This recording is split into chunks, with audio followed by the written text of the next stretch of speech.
Let's compare the two different bounce curl styling brushes. In today's video, I'm going to be styling my entire head with the bounce curl volume brush, which is their newest release. And I'm going to be comparing it to my results with the bounce curl define brush, which I've used many times in many videos. It's my most used styling brush. I absolutely love this brush, but is there a difference? Which one should you get for your hair type? And if you already have one, do you need the other one? Let's find out. So let's do a quick comparison of the brushes before we go ahead. First off is the bounce curl define brush. As you can see, it has ridges around the outside to help separate your curls. It has lots of bristles on the brush, a mixture of lengths to add tension to your hair so you don't have to use your hand to add tension. And it also has a separator at the end. The volume brush is very similar, but it has ridges on the edge that are closer together to give you even more separated curls, which should in theory give you more volume. It has a few more bristles on the actual brush, maybe slightly closer together.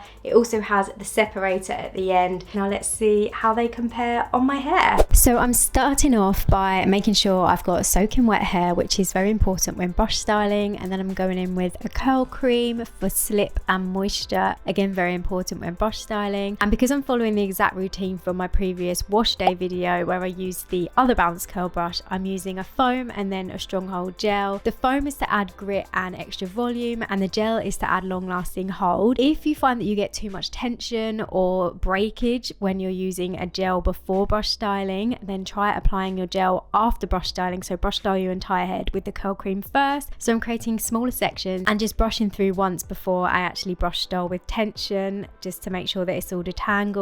On first impressions, you can see that this volume brush definitely creates smaller clumps. It definitely separates the clumps much more, you can see in the comparison, than the define brush does. So then I'm just shaking, and then I'm gonna go in and scrunch. I'm repeating it on the other side. And something I also noticed while watching this back is that the volume brush takes longer to get through my hair than the define brush. And my hair is definitely longer now than it was in the previous video, but it also just the tension seems to be more with the volume brush. And it's hard to say whether it's because I was brush styling my hair much quicker in the previous video, but I do think that it adds slightly more tension, so it does go through the hair slightly slower. So this kind of tension is going to be really good if you find that other brushes just slip through your hair. You can't seem to create enough tension to create curl clumps. For example, if you have very fine slippery hair. So I've applied some product to the top section as well. If you want to know how I'm sectioning here, then definitely have a look at my previous sectioning video that I uploaded before this one. But let's have a little look at the clumps here, soaking wet and fully brush styled. So they're definitely separated. I'm not sure if there's a massive difference between the two different brushes, but we will see once my hair is fully dry. And now my hair is fully dry, and at the top corner you can see my results using the define brush, so let me know if you see a difference there. And these are my results after diffusing my hair dry.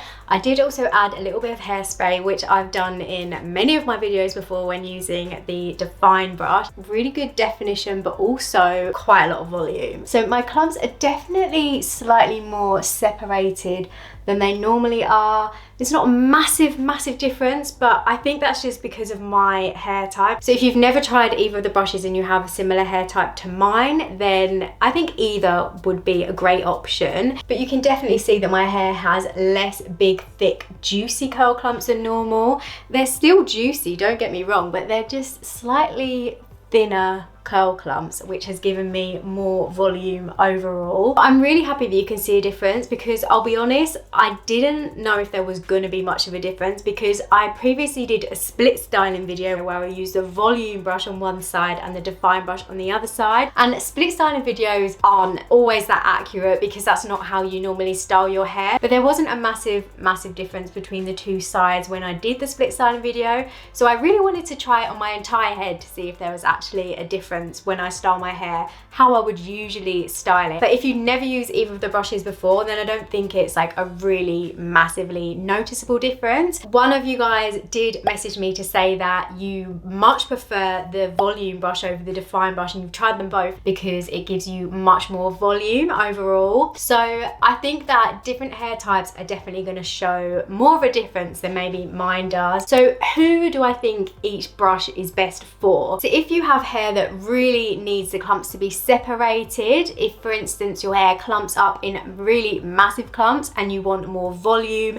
less thick juicy clumps, more skinny clumps, then I would say go for the volume brush, just because it's going to really do a lot of the separating for you. I think this one does have slightly more bristles, so it's going to create more separation in the clumps overall. You can also use bigger sections when you're using this brush because it's going to separate the hair more for you. In theory, it should be faster to use this brush when styling if you want to separate your curl clumps. I feel like this one created slightly more tension as well when I was brushing, so maybe if you have like lower density hair and you want more tension in your hair, or maybe you have very fine hair and you find that it just slips through when you're brush styling, then this one would be good because it adds more tension. Certainly this one would be good if you do have lower density hair because it's going to separate your curls more and give the illusion of more hair, more volume. If you want more juicy definition, then I would say go for this brush. If you get really juicy thick clumps that you struggle to separate but you still want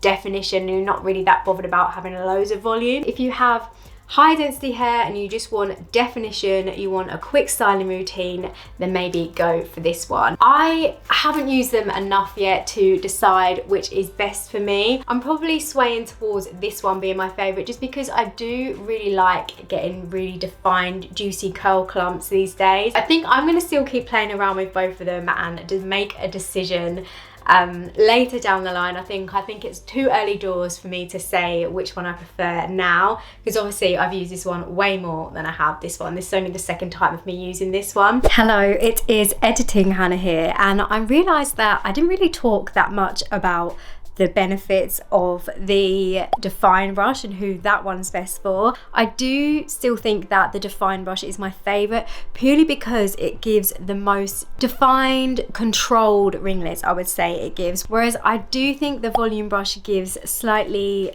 less juicy clumpy ringlets, if that makes sense. So yeah, that is just my thoughts so far, and apologies that I didn't really go into much detail on the define brush in this comparison bit here, but they're both great brushes, and I think that if you haven't got either of them, then I think whichever one you choose will definitely be a game changer in your routine. But yeah, let me know what you think in the comments. Let me know if you've tried either of these, which one's your favorite. If you haven't tried them, which one do you think you're going to go for? And yeah, as always, if you did enjoy the video, please feel free to give it a like, leave a comment, and don't forget to hit the subscribe button, and I will see you soon. Bye guys.